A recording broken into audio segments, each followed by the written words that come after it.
Okay, good afternoon everyone. मैं दीपिका रॉय और basically मैं नैनीताल से बिलोंग करती हूँ। पिछले 2 साल से लुधियाना में काम कर रही हूँ एंड अनफॉर्चुनेटली आज मेरा लास्ट डे है लुधियाना में।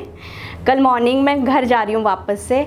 और सबसे पहले केबीपी प्रोडक्शन का बहुत बहुत थैंक यू, भानु सर का बहुत ज़्यादा थैंक यू, उन्होंने बहुत सपोर्ट किया।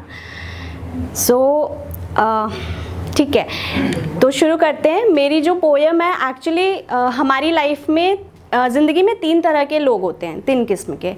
पहले किस्म के लोग वो होते हैं जिनको मंजिल से बेशुमार मोहब्बत होती है। दूसरे किस्म के लोग वो होते हैं जिनको मंजिल तक पहुंचना तो होता है मगर कहीं ना कहीं मंजिल के रास्ते में आई कठिनाइयों से, प्रॉब्लम से डर के वो कहीं ना कहीं खो जाते हैं, गुम हो जाते हैं। और तीसरे किस्म के लोग वो होते हैं, या जो मैं ये कह सकती हूँ कि हम सब जैसे होते हैं, जिसको मंजिल से भी मोहब्बत होती है और दूसरा मंजिल तक पहुँचने वाले रास्ते से भी उतना ही इश्क होता है। तो गिरते पड़ते रोते मंजिल तक पहुँच जाते हैं आखिर। तो मेरी कविता का जो शीर्षक है वो है फुर्सत मिले तो आज चांद देखना। फुर्सत मिले तो आज चांद देखना, उसकी चांदनी में लिपटा आसमां देखना। शुक्रिया। फुर्सत मिले तो आज चांद देखना, उसकी चांदनी में लिपटा आसमां देखना। चांद में कुछ दाग है तुम वो देखना, चांद में कुछ दाग हैं तुम वो देखना। हर दिन बदलते उसके सूरतों पे गौर करना। गौर करना कि ग्रहण तो चांद का नसीब है। गौर करना कि ग्रहण तो चांद का नसीब है, पर इससे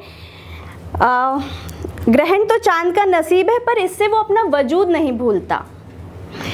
काली अंधेरी रातों में चांदनी को खुद में समेट के वक्त आने पे उसे बिखेरना नहीं भूलता।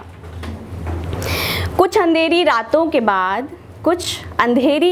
के बाद चांद की हल्की ठंडी लौ में सुकून मिलता है। जिंदगी में चाहे अंधेरा कितना लिखा हो, इंसान जो बनना चाहे वो अपने वजूद से बनता है। अजी बेदाग तो चांद भी नहीं, पर उसके उसी दाग में छुपी खूबसूरती के दीवाने हैं सब, ये बात वो जानता है।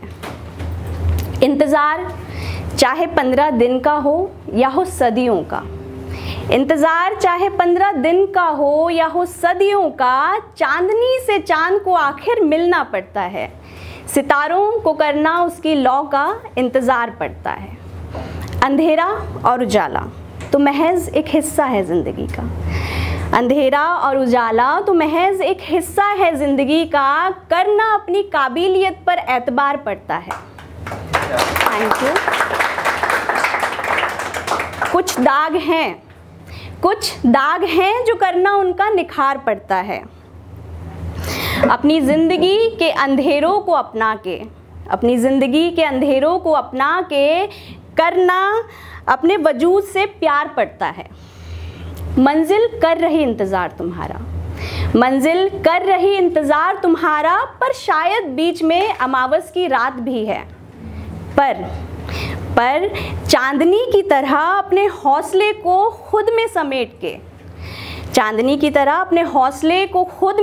समेट के ले जाना अंधेरे के उस पार पड़ता है। मैंने कही जो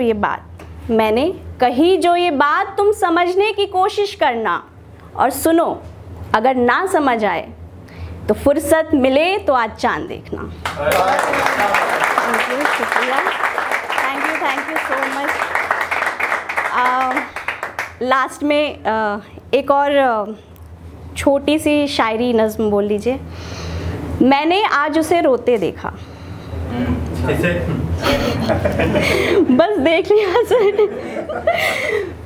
मैंने आज उसे रोते देखा, मुद्दतों बाद उसे मेरा होते देखा। मैंने आज उसे रोते देखा, मुद्दतों बाद उसे मेरा होते देखा। उसकी नम पलकों से अनकहा सा कुछ बहते देखा। खामोश जुबां को बहुत कुछ कहते देखा। उसकी नम पलकों से अनकहा सा कुछ बहते देखा। खामोश जुबां से बहुत कुछ कहते देखा। मैंने खुद को उसके अश्कों का सबब होते देखा। मैंने खुद को उसके अश्कों का सबब होते देखा, उसे आज फिर से मेरा रब होते देखा। मैंने आज उसे रोते देखा, मुद्दतों बाद उसे मेरा होते देखा। Thank you so much.